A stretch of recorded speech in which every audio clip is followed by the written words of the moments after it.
And good morning, good afternoon, good evening, whenever you're receiving this information. My name is Rafael Vasquez Guzman, and I teach in the Humanities and Religious Studies Department. And today, as we're moving into midterms, I have the privilege and opportunity to have a dialogue with a professor in the psychology department. And we have today Dr. Jurgen, who will be with us talking about anxiety and more than anything, tips on how we can cope better during midterms. So thank you for taking the time, Doctor, and Sure. being here with us. Um, can you tell us before anything else a little bit about the classes that you teach here at Santa Rosa Junior College? Yeah, sure. I'm a clinical psychologist by training. I used to have a private practice as a clinical psychologist. I also worked in the school system a long time ago. But I teach now Introduction to Psychology. I teach abnormal psychology, which really should be titled Severe Psychological Suffering because that's what it's about. And I teach, at times I teach introduction to research methods, and I teach a class on personality theories. Those are mainly the classes that I'm teaching, and I'm really concerned with connecting whatever I'm teaching with the student experience, with your experience to make it meaningful. What do you take from this? How can psychology help you here to understand what's going on with you in your life and to get a deeper understanding so that the classes give you a little bit of a respite there and maybe a new insight, a new perspective on what's going on with you. Definitely. It's what I tell people is if you are here because you just want an A or a B or a C, you're kind of in my classes for the wrong reasons. It's like it's about what new knowledge. I personally don't care if a student ends up with a C. What I care is what new knowledge that connects to themselves and their life experiences they walk away with. So I'm glad that we are thinking from that same point of view. So that brings us to the fact that in psychology, anxiety is a reality of life. At this moment, again, in this country, there are issues of immigration, we have issues of poverty, homelessness, and lots of other things. And yet, our students have to also get ready for midterms. Can you tell us a little bit about what are some of the symptoms that students might be able to notice within themselves in regards to anxiety in preparation for midterms? So, anxiety may manifest in different ways. One of the most common ones is probably procrastination, putting it off. But then the other part, which we do have control over, is how we talk to ourselves. And when I talk to myself and keep telling myself I can't do it, it's too much, it's too complicated, it's too hard, I will get anxious and I will feel bad. And I will probably actually not do well if I keep telling myself that. It may be in, procrastination, doing other things, doom scrolling on on Mhm. the smartphone, you know, um, uh, watching a lot of telenovelas and other series, distracting. And those can all be, not sleeping well, not eating well, both not eating enough or eating too much, not eating good food that is actually nourishing. All these can be symptoms, and also interrupting good routines, interrupting the routines that actually make you feel good, not paying attention to that, and getting distracted into the anxiety. And anxiety is actually something that we can have control over. There's a lot that we can do to change how we feel. And the first thing that I want to say, which we just talked about, which is, you said it's about the learning, and I totally, totally agree. Because in a class, when we find, well, what is interesting about this class? What's the new information? What's exciting? When we focus on that, that's also a remedy for anxiety because it's about the learning and finding in a class, what is exciting, what's new for me, what can I learn here? Where's my edge here? That's one of the ways to remedy anxiety. Definitely. And again, it's about perspective, right? It's about what is it that brought me into this class. And if this is not the appropriate class, or if this is not the style of teaching that I'm used to, how do I communicate that to the professor? Or do I go look for a different class that is going to match my learning style a little bit better? And the other thing that I do notice towards the midterms is I start noticing a higher consumption of caffeine among students in my classroom. They come in and they're drinking an energy drink, and sometimes, they'll finish that drink and then they just pull another one out of their backpack. And it's like, for me, it's really concerning the high levels of sugar, so on and so forth. Um, and so I actually mention it in class, in my classes, about the possible consequences of really becoming depending on caffeine and sugary drinks. What can you tell us about, again, some of the coping mechanisms that people choose to use during these challenging times of midterms, and what can they do specifically? Is it having a calendar of deadlines? What is it that you suggest people start doing starting today? Okay, many answers to that. I want to start out with what you just talked about. Students have choices. You have a choice. So if a class is not working for you, you can drop a class at the beginning of the semester if the style is not working for you. The other part, and this really relates to relieving stress and anxiety, you may have a required class that you need to take. There's no way around it. It's not your favorite subject. Well, use the tutorial center, use peer support. Where can you go? Where are your friends? Where are other students? Who can you study with? That's what I did as a student. For certain classes, I would have three or four other fellow students. We would sit down, we would study together, we would also cook together, and that would all help us, cope with a class that was challenging. And, a class like, you know, I had to take like five statistics classes, Mhm. so that was our way of coping with it and doing well. Now, one of the, so caffeine can actually catapult us into an anxiety state, and you pointed that out. And that's just really important that when we consume too much caffeine, too much sugar, we may just get anxious.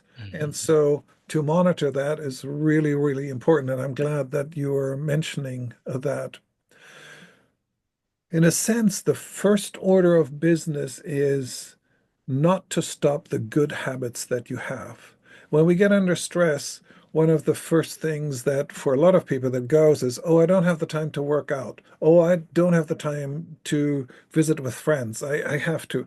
And um, that's not a good approach, right? Now, we may have to be mindful of our time and all of that, but the things that nurture us, we shouldn't stop because they make us feel good and they get us out of anxiety. They help us cope with anxiety. So self-care is really, really important. Another thing that's really important is really breaking down what do you need to do, okay? And um, making the tasks that are ahead manageable. What's your time management? How are you planning to actually get it done? Because when we don't prepare, of course we're anxious, right? So finding out what do I actually need to know for a midterm, then breaking it down and saying, okay, I can study Thursday night, I can study whatever, and come up with a specific plan. And again, maybe not study alone, but study with Mhm. friends. Um, but if we have a plan, that in and of itself reduces anxiety. Here's how I can midterm covers 7 chapters. Okay, Thursday night I do chapter one and two, whatever. You break it down and make it manageable for yourself. Now, the other thing that I think is really important in there is how we talk to ourselves. And, this is, what we call self-concept, self-esteem. Um, and so it's important to think also about, well, two things. One is, how can we relax ourselves and how do we talk to ourselves? And talking to ourselves is also acknowledging what we have done in the past, what we've accomplished in the past, and really taking stock of that, including the little steps. So you make a commitment. I'm going to study for 1 hour every night in preparation. And you actually do it, then to do something to acknowledge that, to reward yourself, to do something nice for yourself, right? And acknowledge, reward, reinforce that behavior. That is really, really important. And acknowledge past successes that you've had. All of that, builds confidence in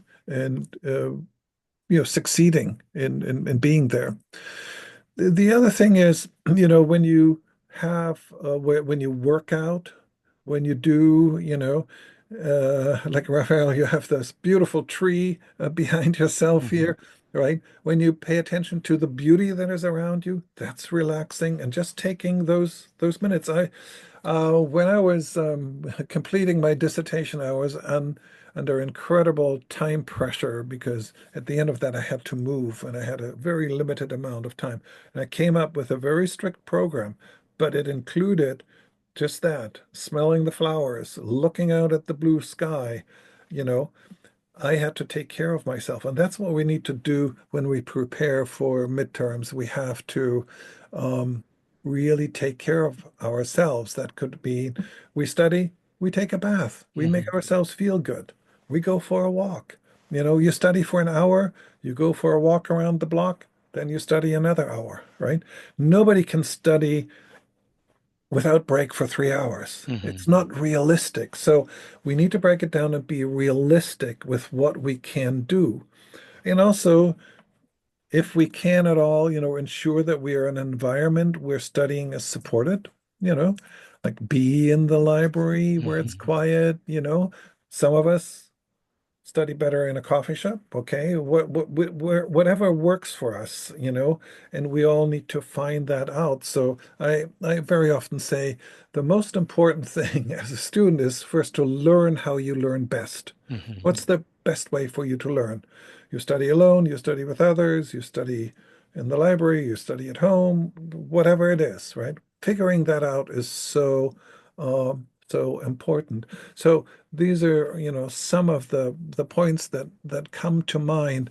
But self-care is, in a sense, the most important because when you do self-care, when you affirm yourself, because anxiety stops us from bringing the best in ourselves out, Mhm. right? And we all have tremendous capabilities. We can always do so much more than we often think, right? And affirming our potential, affirming our capacities, and saying, yes, I can do it is so important. Definitely. And just as a reminder to individuals, this is where you started the conversation earlier. Self-care does not mean, again, scrolling through your phone for hours and hours and hours, but it's about going outside, putting that phone away, taking a walk, maybe listening to music, but not again in front of the computer screen or the cell phone screen, socializing, as you mentioned, with healthy people. And then the other piece that I think is super important is something you mentioned, and that is Santa Rosa Junior College spent about $30 million back in the day. This is 2006 to build this beautiful library. So for those of you who are taking classes online or in person, the library is there for you. There are individual study groups, group study groups, rooms, excuse me, where you can just go and study. There's the quiet section, there's the noisy section, there's everything there for our community. And so I appreciate that you mentioned that the library because, again, during midterms, during finals, if we need additional hours of service, you as a student have the right to ask the college to open the library for additional hours if you don't have the right space maybe at home to study. And we understand that not everybody does. And so being able to do that is essential. And then the other piece that you mentioned again is about studying like for an hour. What I always tell my students is 25. If you haven't started, even do 15, 5, right? Like study, like put that cell phone away for 15 minutes, study, and then give yourself those 5 minutes, use the restroom, check messages, put it away, and over time build up to the 20 and 5. That's why I call it. And it has worked for most of my students, including the ones that are now getting their PhDs over there at UC Davis or their masters. They still reach back and it's like, once I learned to master that, it was super beneficial. Any recommendation on that? Well, no, I totally agree with you, and that's actually when I had to complete my dissertation on short notice. That's exactly what I did. 20 minutes break, 20 minutes break, 20 minutes break, or longer break, and Mhm. then you go, because nobody can concentrate, have single focus for that long. And what you were describing is beautiful in the sense you were describing building the muscle. We're Mhm. building the muscle to do that. And everybody can do that. You know, we may have to start with 10 minutes. Okay. But building the muscle. And, I would recommend just putting your cell phones away and really using anything that you want to do with your cell phone as a major reward because it's so easy to get distracted into that. You know, Yeah. better maybe to read a joke somewhere Yeah. or something like that. Look out the window, Mhm. make yourself a nice cup of tea or whatever. The phone I think can be a tremendous distraction and easy to get addicted to it, as we all know, and learning how do we manage that, and put it away. I think that's really important. I also want to mention you talked about the library, which is so important as a resource. And downstairs on the ground floor is the tutorial center. There are resources there. The librarian can be helpful with you Mhm. finding things.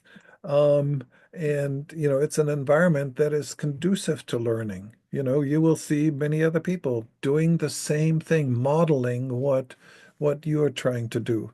And again, it's a learned skill. It's not, nobody is automatically born with it. We all learn it Yeah. and all can learn it. Yeah, it's this idea coming back to psychology is this idea of almost behavior modification, but Yeah. doing it on our own, right? Like I'll start with 5 minutes, move into 10 minutes, so on and so forth. And just for other students who may be receiving this information, we want to remind you that there are a lot of other services at Santa Rosa Junior College, such as the DRD services, Disability Resources Department is there. If maybe you have a different way of learning, they can assess it and then they can provide you some resources. And of course, the mental health services department that may be able to provide you also additional support. Again, everybody's dealing with different things at different times in their lives, but there are resources. And I would invite you to also reach out to your professors, go to office hours. I don't know if students show up to your office hours, doctor, but I know that in my office, I get that knock on the door during office hours and somebody has a question, somebody needs clarification. Yeah. That's part of why we are here. Yeah. That's so important. And I always tell students, we get paid for that. That's part of what we do. We are here for you. And yes, students show up, students, with me because I teach much online. They set up Zoom meetings Mhm. and, I talk with them. I do a special lecture every Wednesday night for my students. And there we have a check-in, and then students also talk about, questions and problems and et cetera. And I want to reiterate something that we talked a little bit at the beginning. Whatever the task that is there in front of you that you have to do where you feel pressure or where there's a deadline, look at it very carefully, break it down. When you just say midterm, you go, oh, and you might want to despair. Mhm. But what does the midterm mean? Which chapters? What is it about? And ask your instructor, ask fellow students, break it down so that it becomes manageable. Because no, you can't study 7 chapters in a day in all probability, right? But you can do one and you can come up with a strategy, and that reduces anxiety. And that's Mhm. so important. Anxiety and learning are a contradiction, they don't go together. We don't learn well with anxiety. We learn well with challenge. Mhm. So you need to set up a challenge for yourself that is manageable. Yes, I can read for 20 minutes. Yes, I can do that. Set yourself up for success. Absolutely. And so we want to make sure that our students at Santa Rosa Junior College and anybody else can benefit from these suggestions that you're giving us today. And so I want to thank you for taking the time, giving us some ideas. This idea of goal setting and breaking things down, I think, is essential for students who, again, are a little bit behind on their preparation for midterms, Yeah, but by not looking at it as one item, but small pieces that make up one item, I think that's the perfect way of looking at it. So we're going to wrap it up here, and maybe we'll do another one right before finals. But I want to thank you, Dr. Jurgen, for taking the time, being here with us, and hopefully, again, students will be able to benefit from this. So thank you for taking the time and being here. absolutely. My pleasure to be here. Thank you for inviting me. And I'm glad to be back whenever it's Thank you for convenient. doing this. Okay, you Take take care, care. everybody.